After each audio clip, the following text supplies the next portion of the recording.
বন্ধুরা, আজ আমি তোমাদের দেখাবো কুমড়ো শাকের একটা দুর্দান্ত রেসিপি, যা একবার খেলে তোমাদের বারবার খেতে ইচ্ছা করবে।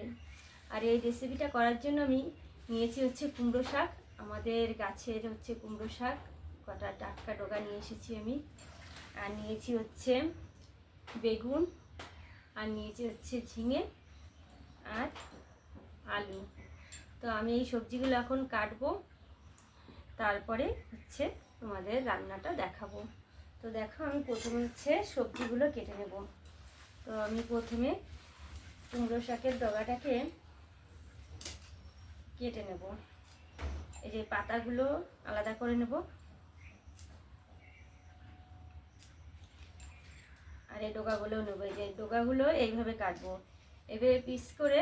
এই গায়ে যে আঁশটা থাকে, এই যে আঁশগুলো দেখছো, এগুলোকে সব ফেলে দেবো। আঁশগুলোকে এই যে এইভাবে আমি সম্পূর্ণ কুমড়ো শাকগুলোকে কেটে নেব। পাতাগুলো সব নিয়ে নেবো। এই যে পাতাগুলো, এই পাতা শাকের পাতাগুলোও নেবো, পাতাগুলোও কেটে দেবো। কেটে দিয়ে এইভাবে আমি সবগুলোই নিয়ে নেবো। কুমড়ো শাকের সম্পূর্ণ কুমড়ো শাকটাকে কেটে নেব। বন্ধুরা, এবার আমি সবজিটা কেটে নেবো। দেখো, ঝিঙেগুলো খোসা ছাড়িয়ে নিয়েছি, এগুলোকে এভাবে লম্বা করে কাটবো। যেহেতু আমি কুমড়োর ডাগাগুলো আর কি লম্বা লম্বা করে কেটেছি, তার জন্য সবজিগুলো লম্বা লম্বা করেই কাটবো।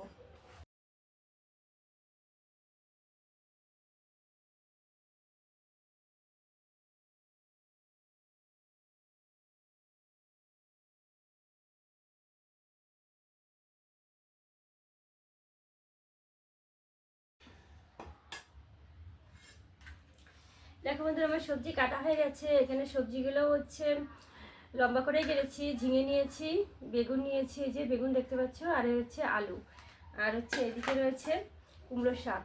কুমড়ো শাক আর ডগা সবই দেওয়া আছে এতে, শাক পাতাগুলোও দিয়েছি, ডগাও দিয়েছি। তো চলো এবারে রান্নাঘরে যাওয়া যাক। তার আগে দেখে নিই আমরা এতে কি কি মশলা দেবো। বন্ধুরা, আমি কুমড়ো শাকের মশলা করার জন্য এখানে একটা বোল্ডের ভিতর নিয়ে নিয়েছি কিছুটা হচ্ছে কালো সর্ষে 1 চামচ মতন, আর 1 চামচ মতন জিরে, আর 1 চামচ হচ্ছে পোস্ত, সাথে নিয়েছি 3টে কাঁচা লঙ্কা। এর ভিতরে আমি হচ্ছে সামান্য একটু চিনি আর একটু জল দেব, দিয়ে হচ্ছে মশলাটা বেটে নেব। সব মশলাগুলো একসাথে আমি বোল্ডারে ভালো করে পেস্ট করে নিয়ে এসেছি। দেখো বন্ধুরা, আমি কুমড়ো শাক রান্নার জন্য প্রথমে কড়াই গরম করে নিয়েছি। এবার কড়াইতে তেল দিয়ে দিচ্ছি। তো কড়াইতে 2 চামচ মতন তেল দিয়ে দিলাম।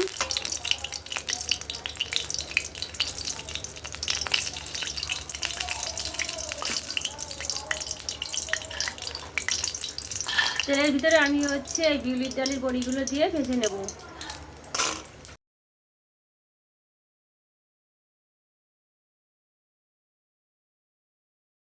বড়িগুলো আমার ভাজা হয়ে গেছে, এবারে তুলে দেবো।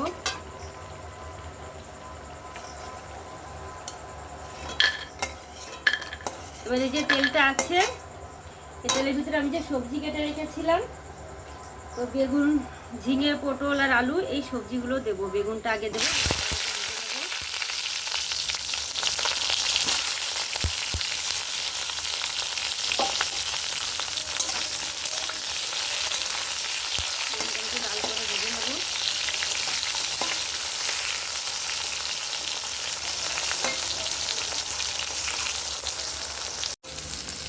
দেখো বন্ধুরা, বেগুনগুলো ভাজা হয়ে গেছে। এবার হচ্ছে তুলে নেব বেগুনগুলো আমি একটা প্লেটে।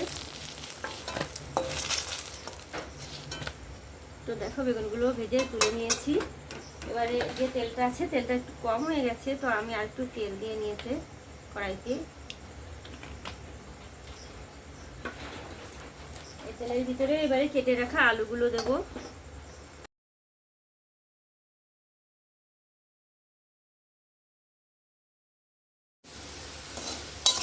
দেখো বন্ধুরা, আলুগুলো ভাজা হয়ে গেছে। এবারে আমি আলুগুলো তুলে নেব।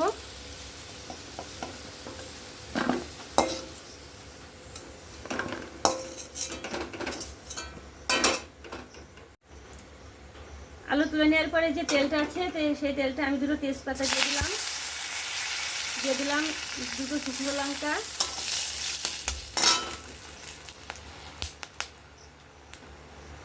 আর দিয়ে দিলাম হচ্ছে 5 ফোড়ন, অল্প, মানে 1/2 চা চামচ মতন ফোড়নে।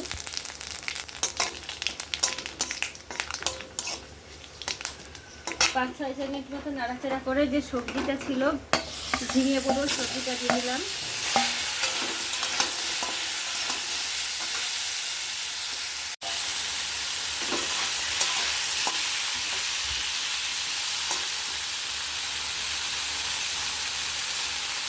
লবণ দিয়ে দেবো।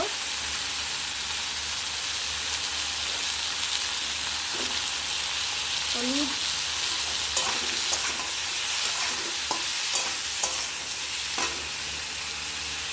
আগে থেকে যে ভেজে রাখা আলু আর বেগুন ছিল এগুলো দিয়ে দিলাম একসাথে।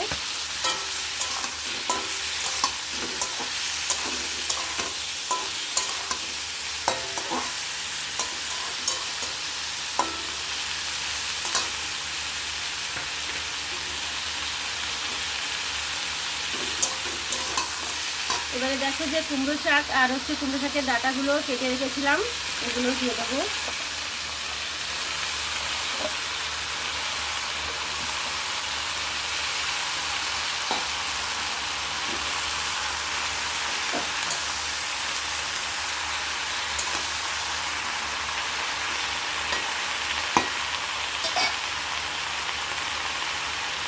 কুমড়ো শাকের উপরে একটা হালকা একটু লবণ দিয়ে দেবো, তাহলে শাকটা মজে যাবে।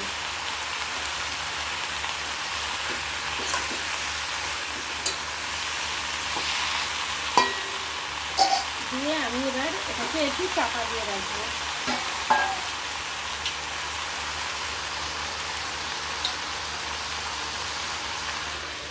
ঢাকা দিয়ে রাখলে শাকটা মজে যাবে। এবারে আগলা করবো। এতক্ষণে ভাপ হয়ে গেছে, দেখো কচি শাক অনেকটা জল দিয়েছে।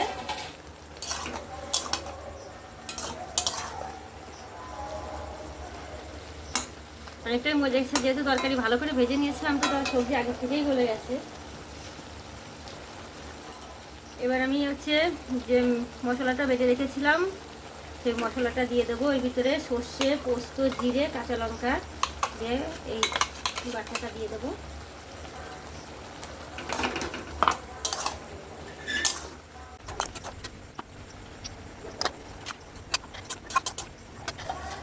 সাথে যে বড়িগুলো ভেজে রেখেছিলাম সে ভাজা বড়িগুলোও দিয়ে দেবো।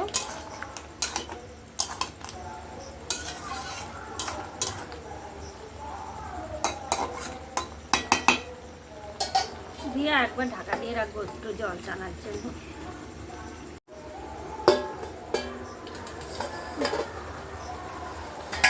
সবজিটা আগলা করে নিলাম। হালকা সামান্য পরিমাণে একটু হলুদ দিয়ে দিচ্ছি।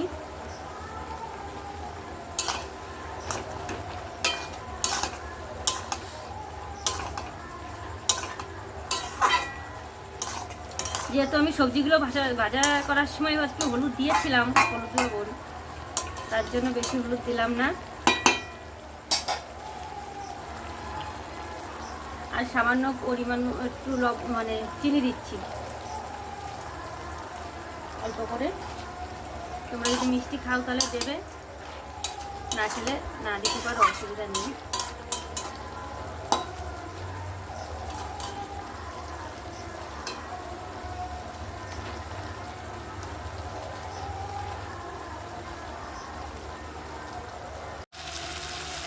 দেখো বন্ধুরা, হয়ে গেছে কুমড়ো শাক রান্না করা। তো এইভাবে তোমরা কুমড়ো শাক রান্না করে গরম ভাতে খেয়ে দেখবে, এত দুর্দান্ত স্বাদ যে একবার খেলে তোমাদের মনে হবে বারবার খাই। এবারে আমি গ্যাসটাকে অফ করে দেব, দিয়ে একটা পাত্রে শাকটাকে নামিয়ে নেব। দেখো বন্ধুরা, আমার কুমড়ো শাক রান্না রেডি। তো আমি একটা পাত্রে নামিয়ে নিয়েছি। এইভাবে রান্না করে তোমরা গরম ভাতের সাথে খেয়ে দেখবে, খুব দারুণ লাগবে। আমি একটু টেস্ট করে দেখি কেমন হয়েছে। দারুণ, খুব সুন্দর হয়েছে। তো রান্নাটা ভালো লাগলে তোমরা আমার চ্যানেলটা অবশ্যই সাবস্ক্রাইব করে দিও আর সাথে থেকো।